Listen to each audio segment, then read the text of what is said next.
Day 21. Senator Jameson Timba was jailed 3 weeks ago for allowing young people to have a peaceful Soweto uprising commemoration braai at his home. Achipiri mushemhuri yeZimbabwe toona vanhu opposition vafadzai mairi nana agents gumbo vari kugwadziwa nekukepchiwa kwakaitwa vana Jameson Timba vachiti aiwa vakangokepchiwa vakaiswa muusungwa vakanofesa police brutality but vari innocent pasina kana mhosva yakapara. Sambe namashoko ataona padzai mairi anoitaura achigwadziwa pamusoro pekukepchiwa kwavo. Unobva subscribe like button on the bell icon. Timba bende pakanyora chiti without a warrant armed riot police stormed his private residence and attacked his guests. 78 young people, including his tenant and passers by who were not part of the gathering, were beaten, tortured, and arrested for no reason.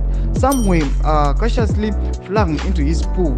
Tear gas was thrown over his wall. They were made to walk in a kneeling position into a police truck.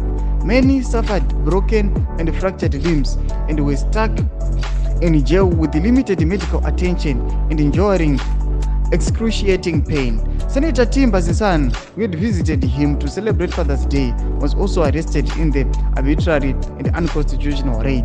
Yomashoko atobuda panapa atoona kuti awafadzemera ari kubatikana nechitiko ichi. Amurisi mabwe chimotudze mafungiro enyu moti kudi pamusoro pemadvocatero ari kuita vakomana veopposition. Pinda comment section medu, subscribe, kulike, chinotina on the